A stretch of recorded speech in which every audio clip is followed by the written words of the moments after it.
नमो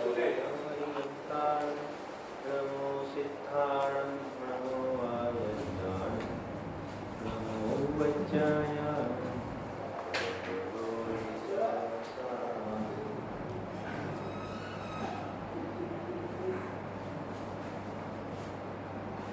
आज पूरा विश्व एक प्रतिकूल प्रसंगों से गुजर रहा है। कोरोना वायरस चारों ओर फैला हुआ है और विश्व में बहुत बड़ी महामारी का एक प्रसंग बना है। कोरोना वायरस पर उसके पहले भी एक वीडियो लिंक की थी। उसके अंदर ऐसी परिस्थिति में हमें कर्णानियोग और द्रव्यानियोग के अभ्यास को जीवन में कैसे उतारा जाए, इसके आधार पर आगे चर्चा हो गई थी। आज हम थोड़ी मिनटों के लिए ये कोरोना वायरस की जो प्रतिकूलता आई है उसमें हमारे जीवन में चरणानुयोग के अनुसार हम किस प्रकार से स्वाध्याय करें, हमारे जीवन में उतारे, उस पर थोड़े बिंदु हम देखेंगे। दो प्रकार के संसार बढ़ने के ध्यान की चर्चा आती है, एक आर्द्र ध्यान और एक रौद्र ध्यान। वर्तमान में हम देख रहे हैं कि कितने दिनों से हम हमारे परिणामों में आर्द्र ध्यान और रौद्र ध्यान कुछ विशेष रूप से कर रहे हैं। उदाहरण के रूप में देखें तो प्रत्येक समय हम आक्रंद के परिणाम कर रहे, भयभीत हो रहे हैं, क्योंकि अनिष्ट का संयोग हुआ है और इस अनिष्ट का संयोग की परिस्थिति में हमारे जो परिणाम विचलित होते हैं, बिगड़ते हैं, उसको ही आचार्य आत्म ज्ञान के परिणाम कहते हैं। दूसरी ओर देखें तो जहां विश्व के अंदर हर जगह पर, चाहे दुकान हो, चाहे मंदिर हो, चाहे मॉल हो, एक बंद का वातावरण हर एक की कंट्री में हर एक सरकार ने लिया है, हर गवर्नमेंट ले रही है। उसके माध्यम से जो संग्रह करने की हमारी एक वृत्ति हो गई है, जीवन आवश्यक चीज, हम कई दिनों से देख रहे हैं कि उसके अंदर हमारे रौद्र ध्यान के परिणाम हो रहे हैं। किस प्रकार से हो रहे हैं हम देखेंगे। आर्द्र ध्यान के परिणाम तो स्वाभाविक हमें पता ही चलता है कि अनिष्ट का संयोग हुआ है तो हमारे किस प्रकार से परिणाम विचलित हुए हैं। कई दिनों से वीडियो भी वायरल होती है और इसमें ऐसे ऐसे शब्द का प्रयोग भी आता है कि ये लड़ाई कोरोना के सामने है तो हमें उनको खत्म ही करना है, हमें उनको मार डालना है। ऐसे शब्द के प्रयोग जब मैंने सुने तब मुझे ये ख्याल में आता है कि जैनियों को ऐसे परिणाम नहीं आने चाहिए। हालांकि उपाय हर कोई व्यक्ति अपने अपनी भूमिका प्रमाण अपनी अपनी भूमिका के अनुसार कर रहा है, करता है। उसके जीवन में अपने एक औदैहिक भाव भी होते हैं, पाए जाते हैं। हो सकती है कि गवर्नमेंट अपने स्थान में है तो कुछ वो डिसीजन ले, एक्शन ले। अगर डॉक्टर है तो डॉक्टर अपने स्थान में वो डिसीजन ले, वो एक्शन ले। लेकिन जो आम जनता है तो वो आम जनता के मुंह से इस प्रकार के जो शब्द है, खास करके जैनियों में, क्योंकि जो जैन धर्म होता है वो तो अहिंसा प्रधान धर्म होता है। एक प्रश्न ऐसा आया था कि ये कोरोना जो है वो कौन सा जीव है, एक इंद्रिय जीव है कि त्रस्त जीव है। हमने कहा वो बिल्कुल निश्चित रूप से त्रस्त जीव है, लेकिन 2 इंद्रिय से 5 इंद्रिय लगाकर इनमें से कौन सी इंद्रिय वाला जीव है वो हमारे ज्ञान का विषय, एटलीस्ट हमारे वर्तमान में हमारे ज्ञान का विषय तो नहीं बन पा रहा है। मतलब कि कोरोना जो वायरस जो होता है, मतलब कि ये जो कोरोना है तो क्या वो भी त्रस्त जीव है। हमारी भूमिका में हम इलाज करावे वो एक अलग बात है, लेकिन मार डालना चाहिए, खत्म कर देना चाहिए, ऐसे हिंसात्मक शब्दों का प्रयोग हम न करें। जैसे हमारे पाप का उदय आया है, तो उस प्रकार से अगर हम कोई इस प्रकार का परिणाम करके हम निमित्त बनते हैं उसके उनके जीवन के त्याग में, तो उनको भी तो पाप का उदय आया है। कुछ ऐसा ही कोई परिणाम हमारे पूर्व में हो गए हैं, तो उसके फल अनुसार वो निमित्त के रूप में आकर सामने खड़े हुए हैं। तो एटलीस्ट इस प्रकार के कोई हिंसात्मक शब्द का प्रयोग न होवे और ऐसे हिंसात्मक शब्दों की वीडियो भी वायरल न होवे, उसका हम सबको खास ध्यान में रखना है। हमें शांति बनाए रखना है। मैं इलाज का निषेध नहीं कर रहा हूँ, लेकिन हमारी जो मन की जो वृत्ति है उसमें इस प्रकार के हिंसक परिणाम न होवे, उसका हम ध्यान रखें। मेरा कहने का तात्पर्य यह है। दूसरा, मैं देख रहा हूँ कि एक बार तो इस प्रकार के प्रॉब्लम आ रही है। हर कोई अपना घर बंद किए हुए है, दुकानें बंद किए हुए, मॉल बंद किया हुआ है, अपना बिजनेस बंद हुआ है। बॉम्बे में आज से तो लोकल ट्रेन भी बंद हो रही है एक वीक के लिए। मतलब कि एक बाजू देखे थे तो पूरा विश्व आज शून्यावकाश की ओर जा रहा है, बाहर की प्रवृत्ति की अपेक्षा से। उसके अंदर हमारी प्रत्येक समय हमारे जो परिणामों में लोभ वृत्ति बहुत विशेष वृत्ति बढ़ती जा रही है। मैं एक खास ये बात मैं कहना चाहता हूँ, और हमने 2 दिन पहले प्रधानमंत्री नरेंद्र मोदी जी ने भी घोषणा की थी टीवी पर से कि जीवन आवश्यक जो भी चीज है खाने पीने की और मेडिसिन, कि इसकी कमी हम नहीं आने देंगे। तो मेहरबानी करके उसकी संग्रह करने की वृत्ति आप न रखें, आपको रोज मिलता रहेगा। उसके बावजूद भी हम देखते हैं पूरे विश्व में, इंडिया में हर जगह पर देखते रहते हैं कि 3 दिन 4 दिन 5 दिन न जाने कितने दिन बंद आ जावे, तो लेकिन हम एक साथ सब कुछ ले लेवे, हम संग्रह कर देवे। हमने भी परसों एक टमाटर लिया था। हमारे घर में एक दिन के टमाटर की मतलब के आवश्यकता 250 ग्राम की है, 250 ग्राम्स की है। तो हमने 2 किलो टमाटर ले ली। हमें 20 रुपये में टमाटर मिलता था, तो हमने 2 किलो टमाटर ले लिया, क्योंकि हमें संग्रह करने की एक वृत्ति है। तो हमने उससे हमने सारा सामान इकट्ठा किया। दूसरे दिन जब मार्केट में हमने पूछा कि भाई भाव क्या है, तो 40 रुपए किलो टमाटर हो गए। हो सकता है आज 100 रुपए किलो भी हो, तो हमें पता नहीं।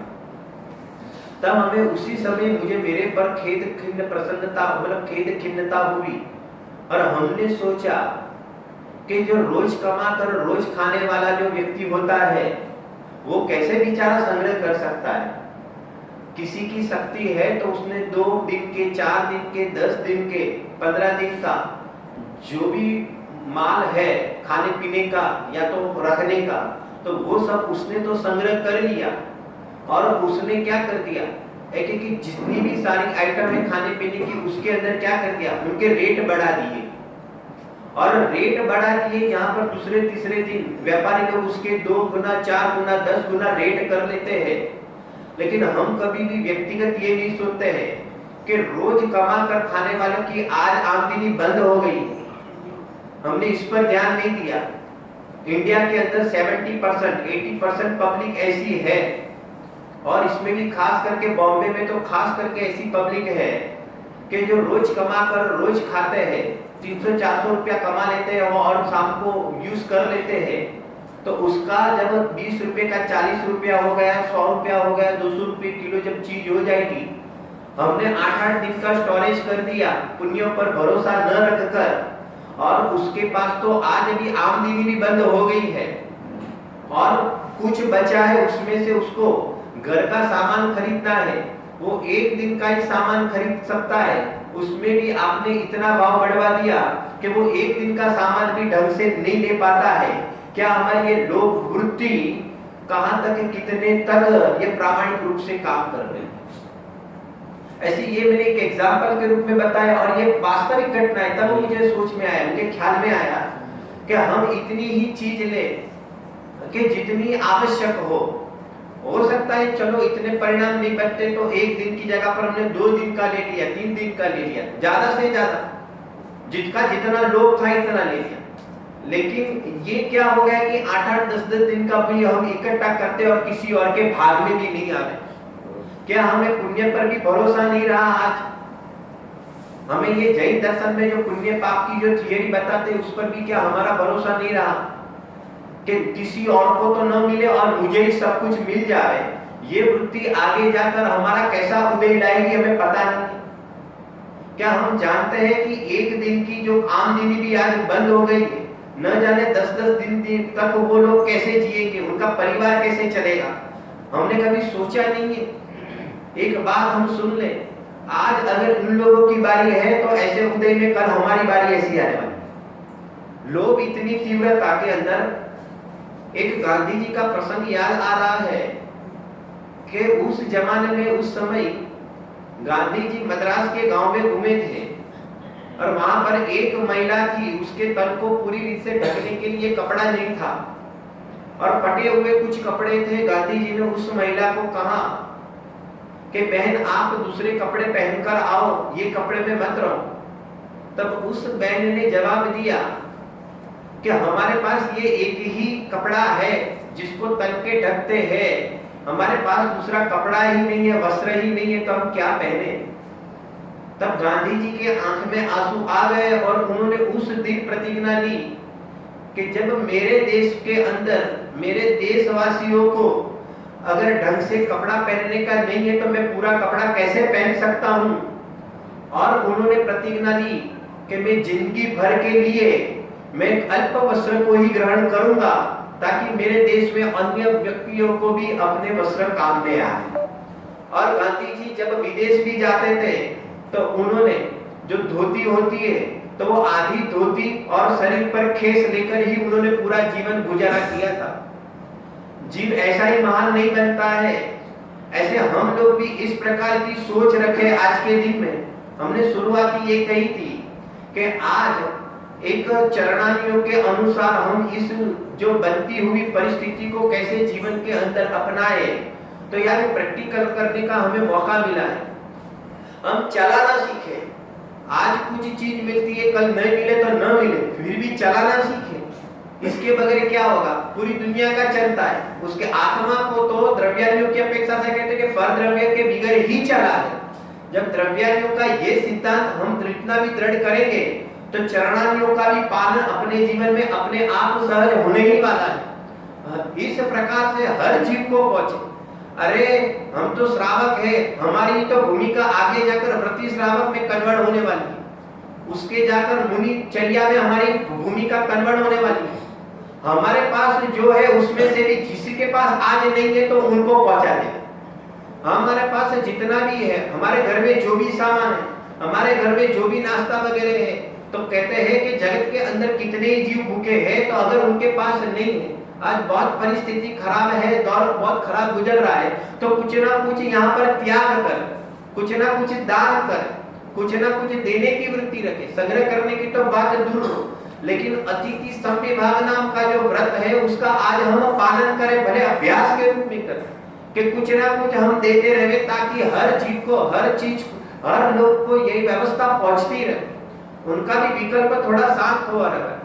आज इतना अपूर्व हमारे वहां तो प्रसंग आया है कि हम इस प्रकार के तो लोग नहीं छोड़ सकते थे, लेकिन ऐसी प्रतिकूलता में भी अगर कोई जीव लोग को शांत करता है तो वो विशेष पुण्य का अधिकारी होता है। ये बात हमें ऐसे भावुकता लगती है, लेकिन ये भावुकता नहीं है, ये फैक्ट है, क्योंकि किसी को हकीकत में काम में आता है। तो इस प्रकार की वृत्ति रखे, हमारा इस प्रकार का जीवन जिए। दूसरी बात मुझे ये कहना था, हर एक को ऐसा लगता है कि ये आना जाना भी बंद हो गया, घर के अंदर भी एक दूसरे के घर पे भी हम नहीं जाते हैं। अच्छी बात है, नहीं जाना चाहिए, वर्तमान में ऐसी परिस्थिति है। घर में भी बुजुर्ग लोग रहते हैं, उम्र लायक रहते हैं, ओल्ड एज पीपल रहते हैं, बच्चे लोग भी रहते हैं, तो हम एक दूसरे के घर पे हकीकत में नहीं जा रहे, मतलब गवर्नमेंट ने जो निर्णय लिया है उसका अवश्य में पालन करेगा, तो ऐसे लगता है कि बोर हो जाते हैं। मैं ये सोचता हूँ कि मुनिराज एकत्व भावना बातें, आज हमें एकत्व भावना भाने का अवसर आया है। न सिर्फ एकत्व भावना भाने का अवसर आया है, लेकिन जीव तो अकेला ही है ऐसा सोचने का अवसर आया है। बुद्धिपूर्वक आज सुनो, हमें एकला रहना पड़ रहा है ऐसा सोचोगे तो बोर होगे, लेकिन हम अकेले ही हैं और हमें अकेला ही रहना है। जब ऐसा माइंड बनाओगे तो आप आनंदित में रहोगे। आपको अकेले पढ़ने का अवसर आया है और आप इस जो अपॉर्चुनिटी आई है कि इसके अंदर आप विशेष रूप से स्वाध्याय करें। खास करके मैं यंगस्टरों को एक मैसेज देना चाहता हूँ। अपना जीवन इतना बिजी हो गया है कि उनके परिवार के लिए भी उसके पास टाइम नहीं मिल रहा है। अगर एक दो रजा होती है तो उसमें भी उसके ऑफिस के वर्क और घर के वर्क करने पड़ते हैं। लेकिन आज इस प्रकार का एक प्रसंग बन गया है कुछ दिनों की छुट्टियों का, तो इसके अंदर जितना भी हो सके इतना वो स्वाध्याय करे। हमारे आचार्य भगवान की जो वाणी जो शास्त्र के अंदर लिपिबद्ध है, इसको आज खोले। 2 दिन 4 दिन 5 दिन हमारी ये जो आंखें काम कर रही है उसके माध्यम से उसको बुद्धिपूर्वक पढ़े और जितना हो सके 5-5 6-6 7-7 घंटा पढ़े। उसका एक अवसर आया हुआ है। अन्य फालतू में टाइम निकालना, गूगल पर टाइम निकालना, यूट्यूब पर टाइम निकालना, उसकी जगह पर हम बुद्धिपूर्वक रीडिंग करेंगे। जो हमारा रीडिंग करने का अभ्यास छूट गया है उसकी जगह पर रीडिंग करने का एक मौका एक अवसर आ गया है। न जो ना आप न जाने, अगर होनहार अच्छी हो तो ऐसा हो सकता है कि ये 5-10 दिन में रीडिंग करने का जिनेंद्र भगवान की वाणी के संपर्क आने से आपके परिणामों में जो विशुद्धि आएगी और आपको ये जिनागम की जानकारी के माध्यम से आपके ज्ञान में समीचीन ज्ञान होगा और उसका जो आपको आनंद आएगा उसके माध्यम से हो सकता है कि पूरे जीवन में एक ऐसा परिवर्तन आ जाएगा, आप हमेशा के लिए आप ये स्वाध्याय करना शुरू कर दें। यही प्रसंग होता है, कोई घटना बनती है तो यही प्रसंग होता है चेंज और परिवर्तन लाने का। तो हम सारे यंगस्टरों को खास हम कहते हैं कि आप इस दौरान इस दिनों में और अन्यथा प्रमाद में काल घुमाने की जगह होकर हम पूरा का पूरा अपना स्वाध्याय में सदुपयोग करें और अकेलेपने का चिंतन करें कि ये जो जन संपर्क जितना हमारा टूटा है वो हमारा पुण्य का उदय आया है और वो अपॉर्चुनिटी हम ग्रहण करके और हम हमारे जीवन में आत्मा परमात्मा वस्तु का स्वरूप जैन दर्शन के सिद्धांत इनको गहराई से समझे और जीवन में किस प्रकार से आत्मसात करे। इसके लिए ये गोल्डन चांस फिर आने वाला नहीं है, तो इस प्रकार का चिंतन करें तो आप अकेले नहीं हो, लेकिन ये हमारे जितने भी मुनि भगवान थे वो हमारे साथ है। ऐसा सोचकर उनकी जिनवाणी को जितना भी हो सके इतना रीडिंग के रूप में ले, तो ये जो काल है वो प्रतिकूलता शब्द का जो प्रयोग हो रहा है वो प्रतिकूलता को निकालकर हम अनुकूलता के रूप में इसको परिवर्तन करके और हमारे ये काल को धन्य बना ले और हम अपने परिणामों को आत्मसात करें। ऐसे अपूर्व अवसर को हम हमारे जीवन में अपनाएं। ऐसी मंगल भावना बातें हैं। कुल मिलाकर 2 बिंदु पर आज हमने चर्चा की। एक तो हमारा जीवन स्वयं ही संयमित करे ताकि यहाँ पर हमारे 5 इंद्रिय के विषय भोग अगर शांत हो गए तो जीवन की आवश्यकता भी, जो जीवन जरूरियात चीजों की आवश्यकता भी कम होगी, तो हमारी लोभ वृत्ति भी कम होगी और लोभ वृत्ति कम होगी तो इतना इकट्ठा भी कम करेंगे, जगत के जीवों को भी पहुंचेगा, अपने आप में एक दान का अवसर भी आ जाएगा, स्वाध्याय भी होगा और हमारे परिणामों में संयमित होने का भी एक अवसर प्राप्त होगा। तो इस प्रकार के कुल मिलाकर इन वातावरण और इन दिनों को हम हमारे जीवन में अपनाकर और हम हकीकत में भाव से जैनी बनने का यहाँ पर अभ्यास करें। ऐसी मंगल भावना से ये बात आज हम समाप्त करते हैं। जय जय।